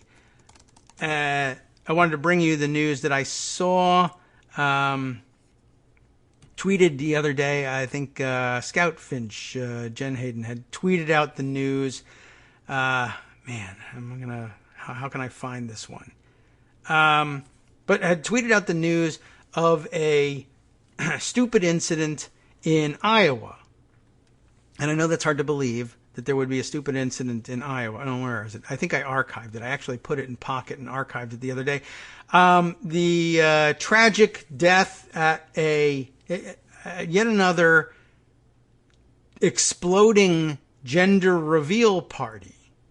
I just wanted to briefly pause. I don't feel like I need to tell you guys this, but one, don't blow anything up at gender reveal parties. It's not a good idea. It's bad for, I would suggest it's bad for the baby. Now, I don't want to meddle and tell pregnant women how to, but don't blow things up. I don't think it's a good idea. It has a lot of danger inherent in it somewhere. Maybe I just deleted it because it was such a dumb story, or maybe I haven't archived it yet. Let me go back to the regular list. But there was so in Iowa, they were doing one of these gender reveal parties. These gender reveal things are very hot. It's a terrible idea generally. I don't even like the idea of gender reveal at all. Like I enjoy not knowing, and I wouldn't make it anybody else's business to tell them that. All right, but whatever. Your mileage may vary in all of this. But so in addition to the hot trend of gender reveal parties, which I think are just generally not good ideas anyway, I'm just gonna have to look this up. I was pretty sure I had filed it away, but all right, I'll find the original article. Gender reveal. This is the autocomplete is gender reveal gone wrong. Let's see. There's the problem is that there are two conflicting gender reveal explosion stories out there. All right, here's the first one. Woman killed by shrapnel from gender reveal party explosion in Iowa. This is a Washington Post coverage of it. Knoxville, Iowa was where this one was. And then there was another incident with exploding gender reveal stuff also in Iowa, and it wasn't this one. This one was in, maybe it was in Florida, or was it? No, it was Iowa. Waukee, Waukee, like Milwaukee, and I imagine that's derived from the same native word or something like it. But I think Waukee made me think, it looks like a Florida name, but it's in Iowa. They had another giant gender reveal explosion. No one killed, but in this case, the explosion was so large, it shook homes more than 2 miles away. All right, well, we got a break coming up. Maybe we can just pack this in really quickly. The first one killed someone because there was shrapnel. You know about this exploding gender reveal thing. They put colored powder in anything, in some container, and then typically these things turn out to be filled with tannerite, which they use for the exploding targets on gun ranges, and then you shoot the box or whatever it is and it explodes in pink or blue and gender is revealed. But I guess maybe because men feel like, oh geez, gender reveal baby stuff, that's so girly, it's a woman thing, but they're forced to have a gender reveal party, but they figure if they do it with guns and explosions, that's manly enough. More after this. Hi everybody, it's me, David. Let's change things up from the old fundraising pitch for just a minute and talk instead about how you can be a part of our show. If you've got a smartphone or any other electronic recording device, why not sit down and record a segment for us? Read us an important article and give us your take. Or read one of your own original essays, or even just give us your commentary on something you'd like to share that's important to you. Then send the file to me at kagrox@gmail.com and I'll try and work it into the show. Short segments, a few minutes in length, are easiest to fit in. And of course, I can't always guarantee that I'll be able to play everything, but if you've ever shouted at your radio or TV about something you wish was being covered, here's your chance to change that. Make the show your own. Send your submissions to me at kagrox@gmail.com.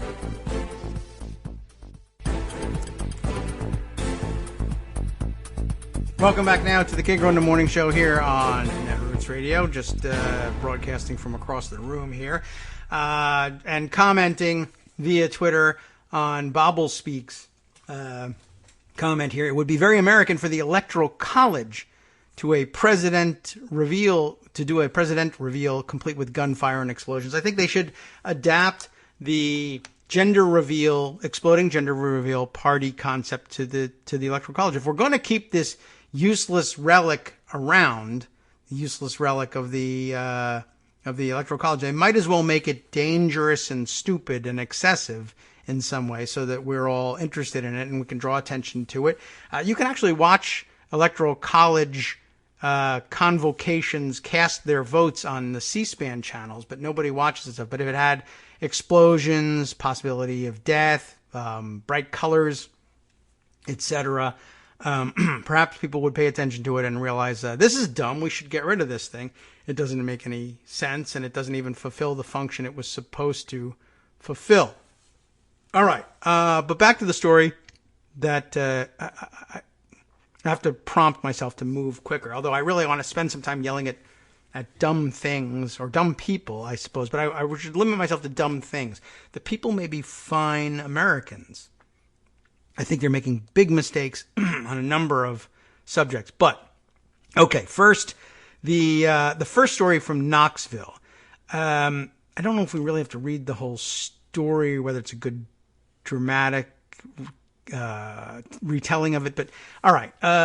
Knoxville, Iowa, they gathered for this, what has, as they put here, Katie Metler writing the story for the Washington Post, what society has dubbed a gender reveal party. I guess city folks just don't get it. I guess this is a farmersonly.com kind of phenomenon. Certainly the exploding gender reveal thing has got to be farmers only overlap. I guess it's a good point actually to carry over from what we were saying from before the break. I have a feeling that this has its roots. The exploding gender reveal party has its roots in men being forced into holding the gender reveal parties. Presumably, I don't know where the women get the idea. They may be strong, independent women who come up with the idea on their own. It may be that they saw a Kardashian do it on television. I don't know where early gender reveal party ideas came from. I'm for the old-fashioned gender reveal. It goes like this. You come into the now antiquated idea of the waiting room in the hospital. Now we have replaced maternity wards with birthing centers, which I think is a positive, extraordinarily positive development. So there's not so much in the way of waiting room thing anymore with people. And out comes dad. Now Now, and it's now old looking, but it used to be an extraordinarily modern thing that they would even let the father in the room for the birth. But now, last 20, 30 years, 40 years, even more, Dad comes out and he says, "It's a boy," or "It's a girl," and everybody cries and claps and enjoys themselves. And in the olden days, they pass out cigars, and then there was no smoking in hospitals, and then there was the parenthood scene where Grandpa pulls down the no smoking sign on the wall. Take that, you Law and Order people. I'm the curmudgeonly predecessor to Reform Party voters, Tea Party voters, and Trump supporters. I don't think that his character would necessarily be a Trump supporter in all of this, but you never know. Tear it down, and we're all going to have our cigars because, God damn it, a baby's just been born. To a surprise reveal, somebody else's baby. But then another one also had a baby. You remember the ending. But cigars, it's a boy. And cigars that had "it's a boy" or "it's a girl" or pink or blue bands on the cigars. And then those kind of cheap cigars fell out of favor, and everybody wanted that got premiumized like ice cream and cupcakes, and everybody wanted genuinely good cigars. All right, so then without that, what were men to do to stay manly when they were forced into gender reveal parties?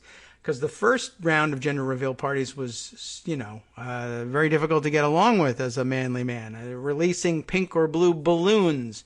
Or maybe people said, they're bad for sea turtles, we shouldn't release them. I don't know. But they needed to juice it up some, so they went with the exploding thing. And I guess they took the powder from another very, or what's turning out to be a very bad idea, the color runs, where they spray the colored powder on people. I don't even understand how that came about and what it was about, but apparently the powder is bad for you. Anyway, so now you fill a box or some container full of the powder, but there needs to be something flashy to get the powder up in the air. An explosion is dramatic. Plus, now you can do it with tannerite, the exploding compound that blows up when you hit it with a live round of ammunition. When you shoot it, and the round goes in and sets off the explosion. So you mix tannerite and pink or blue powder, put it in a container of some kind, shoot it, explode it. Very manly. Everybody finds out what gender your baby is going to be. I don't know when people hold gender reveal parties. Is it around the same time? Do they coincide with baby showers? Is that it? Or do you do it before the baby shower so that everybody knows what kind of gift to give you now that the gender has been revealed? Is that what drives telling people whether it's a boy or a girl ahead of time? I don't know. Yeah, Ricky knows the old style thing. My brother handed out cigars when my nephew was born, and nephew's now 16. So, right at the start of the premium cigar trend, too.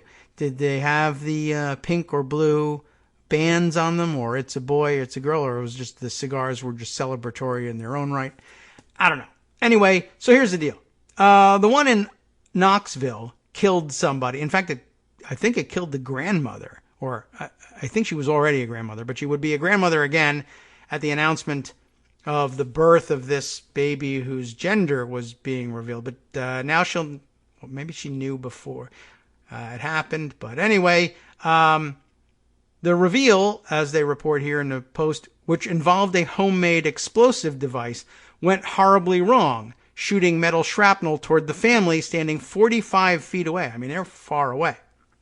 The woman, do we need to name her? I guess I won't. It's in here, but she's 56 years old, struck in the head, died on impact. So she may never even have seen the color, which is the real tragedy in all of this. And I mean, it's crazy that people would put themselves at risk of any kind when they're settling down to have a family. So it's incompatible with family values. I'm just going to say it that way. Worse, I have told you, I saw this story and there weren't very many details available the first day I saw it. And I said, I'll call it now. I'm going to guess this is tannerite because this is the popular thing to use for these gender reveal parties. And I don't think tannerite was involved here. Now, this leads me to the second story, which I mentioned having come from Was it Waukee in Waukee, Iowa?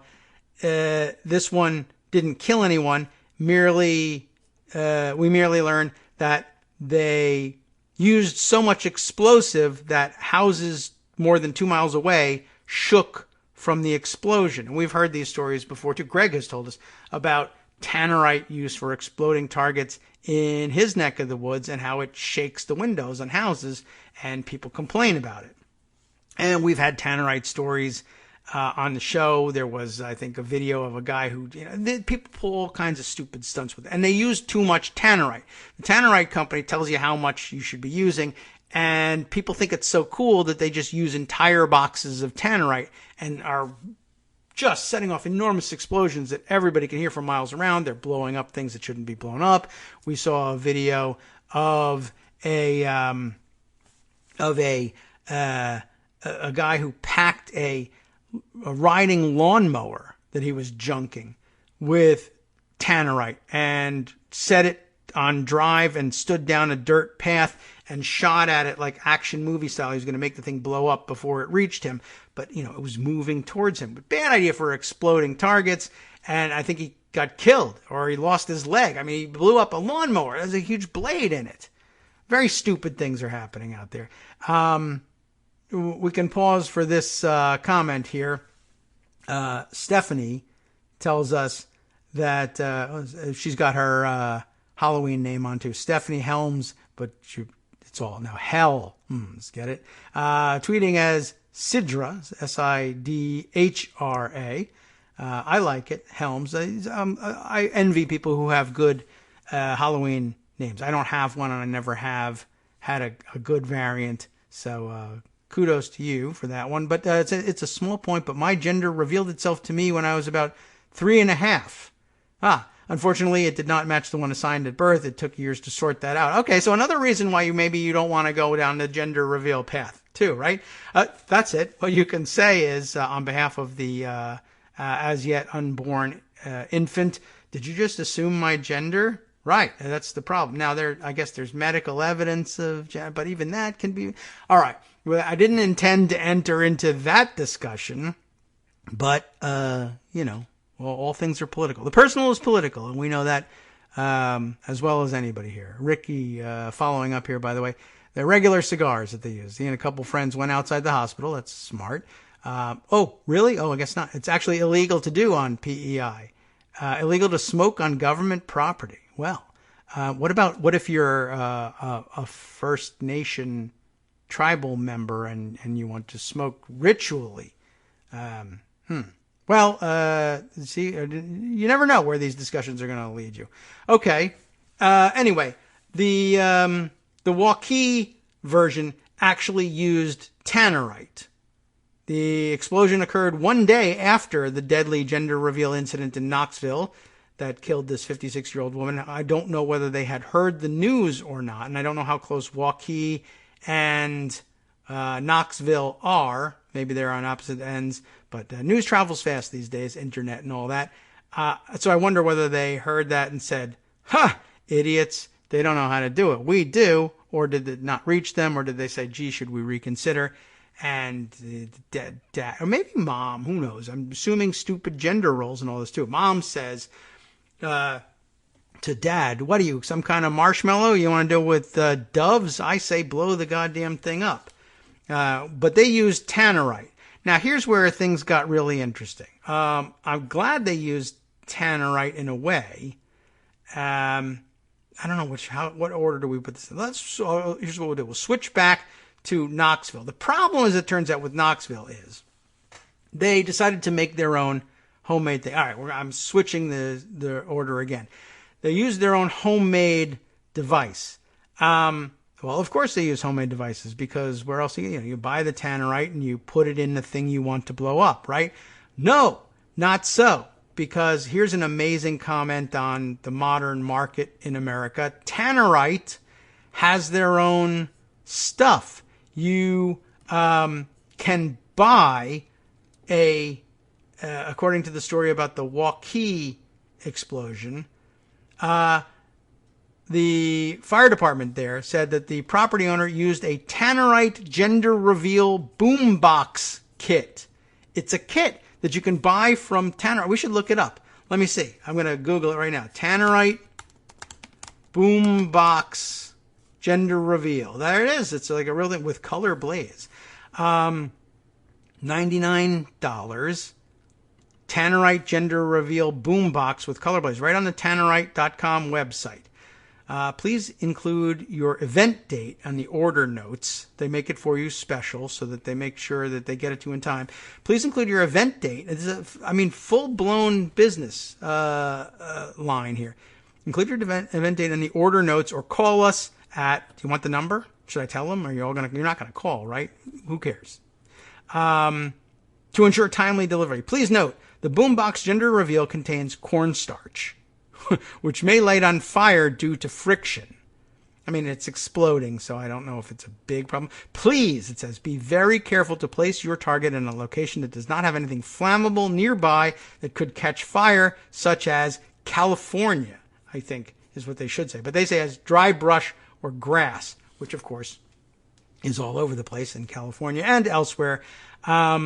Guarantee that's happening. Somebody's going to start a fire with a gender reveal box. And guaranteed it did happen because they wouldn't put that warning up there if it had. Well, maybe do you want to just imagine that the Tannerite people are being responsible and exercising foresight?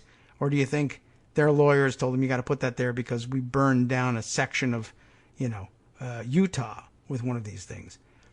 Tannerite's gender reveal boombox is everything you need for a gender reveal with color blazes, colored powder, and a 1-pound Tannerite brand binary rifle target, all wrapped up in one beautiful package. Beautiful, beautiful, beautiful package. Surprise! The powder is concealed so no one will know what color is inside. Well, duh, it's gender reveal. I mean, if you just get there and there's a pink box, what's the point? What a boring gender reveal party this is. Just open the perforated flap on the front of the box and mix the target according to directions. Box contains color blazes, pink or blue colored powder. There's no non-binary exploding boombox. I don't think they believe in that. And a 1-pound Tannerite brand target. Directions are printed on the box and on the target, because people are great at following directions who do these things. Please note, if the shipment needs to arrive very quickly for your gender reveal party, please call and place your order with us directly so we can ensure it will arrive on time. Thank you. Caution. Now the caution part. Cornstarch and dye used in most gender reveal powder is flammable when exposed to friction. This can cause an unwanted fire if used with energetic targets of any kind. Please be very careful to place your target in a location that does not have anything flammable nearby. Please plan accordingly and follow local fire codes. You don't want the wrong kind of surprise at a special time in life. Good advice, don't blow anything up. We value your children and your gender reveal, but please order early. Here are some tips to prevent ruining a surprise. Now would be a good time to peel off. I mean, as entertaining as it is to read all of this, you don't want an unintended surprise. That's true. Now, what happened in Knoxville happened, I don't know whether they're just handy folk or thrifty folk or what, but they, I guess, opted to make it homemade. Like I said, you would think that they would all be basically homemade. You just buy the Tannerite and some color powder elsewhere, but you can now buy it as a kit. But maybe this is a locally crafted, artisanal, locally sourced gender reveal explosion.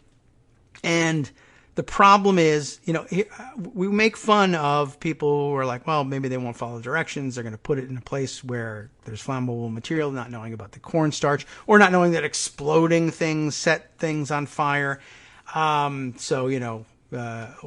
make out like they're not that smart. But if you've made the choice to blow something up for a gender reveal party, setting ourselves back to zero on the intelligence scale here and saying all things being equal, you have decided to blow something up for a gender reveal party. How will you do it? The smart thing to do is buy a commercially available product where they do this all the time, and they have the knowledge base to warn you about certain things. Take yourself out of that loop and build your own, and something like this happens. I'm building up to something big, right? The family, it says in the Post story, they spent Friday and Saturday preparing for the moment. The family had welded a homemade stand. Okay, maybe you want a metal stand because the fire, etc., right? You want it up away from the flammable material? No, they had welded a homemade stand. The stand was filled with gunpowder and welded to a metal base. In other words, they were filling a metal container with gunpowder, not tannerite, because, I don't want to go and buy tannerite. I already have lots of gunpowder.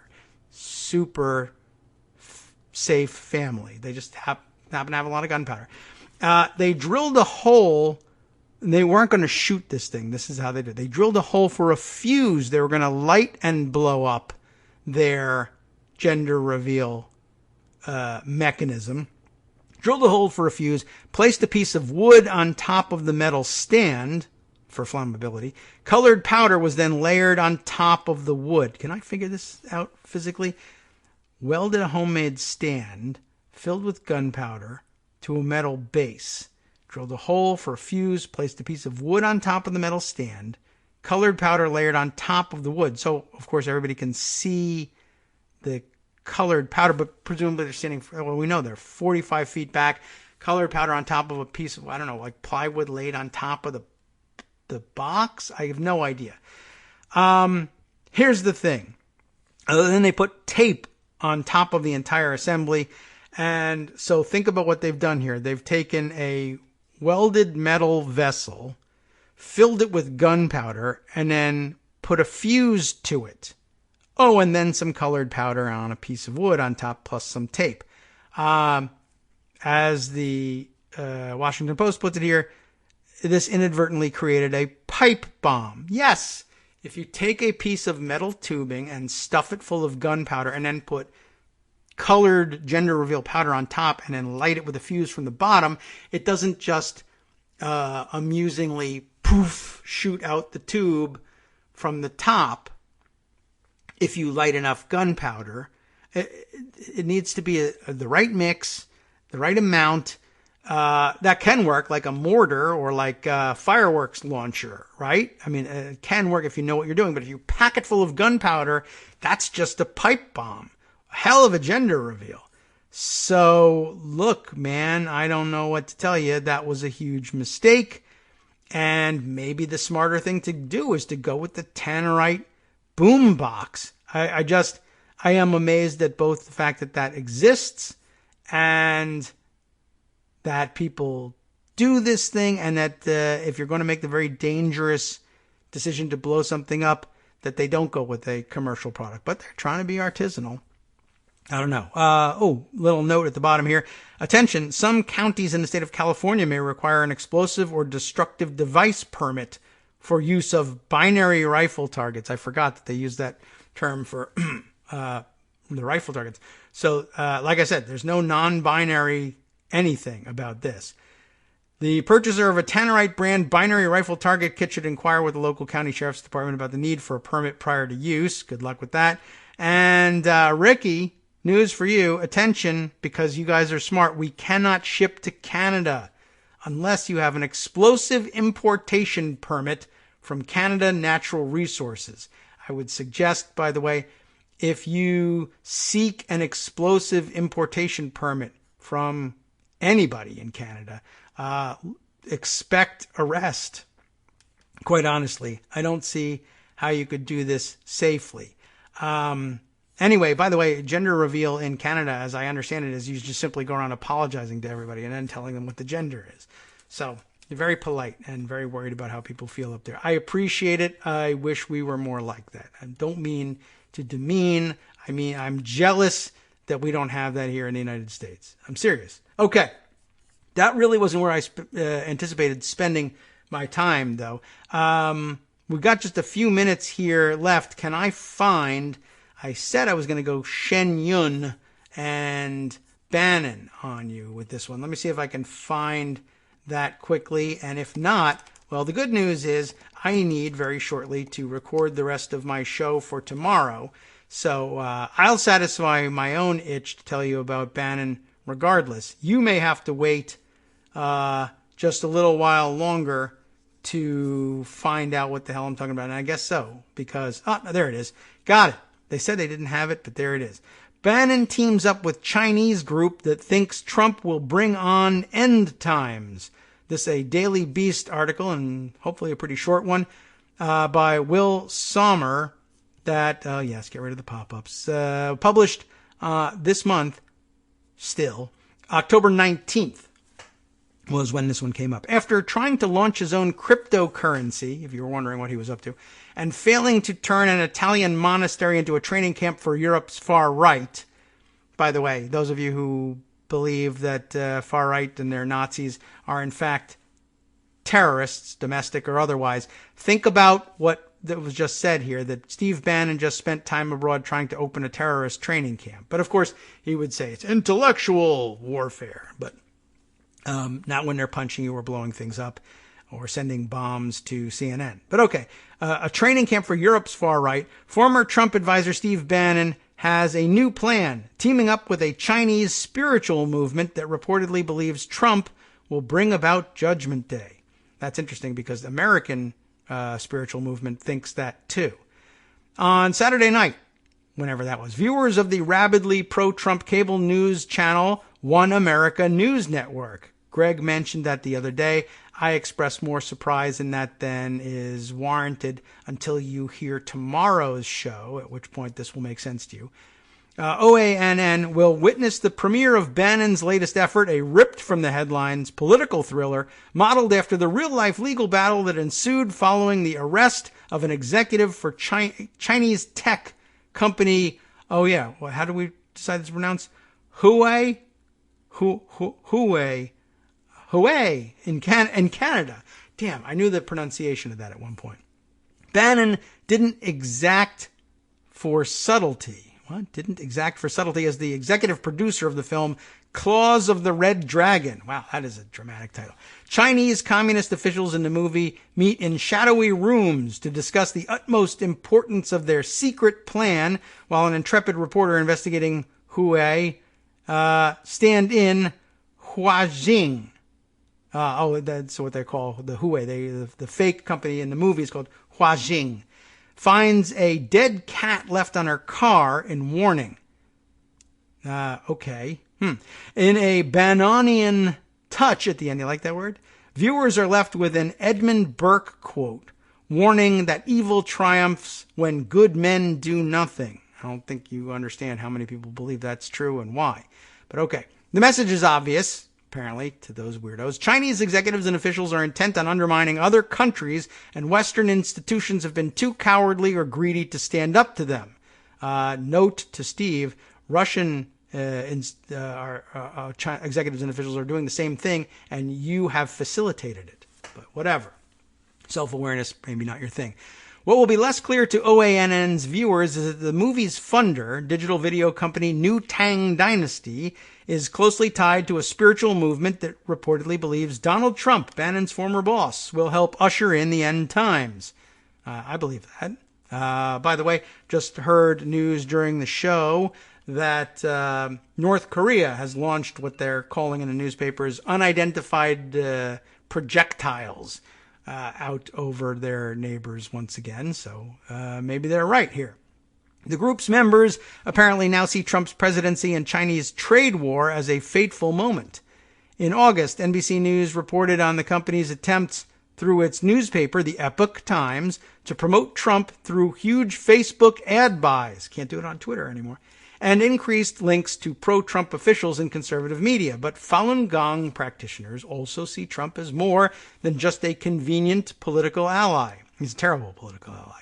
According to the NBC report, former members of Falun Gong told NBC News that the group's adherents think the world is headed toward a judgment day in which communists are going, quote, to a kind of hell. I think a lot of Americans believe that. Trump is viewed as a key ally in the anti-communist fight, NBC News report reads. Bannon, who said he helped expand the film's distribution, plans to expand it to Brazil, Italy, and Poland. What a weird choice.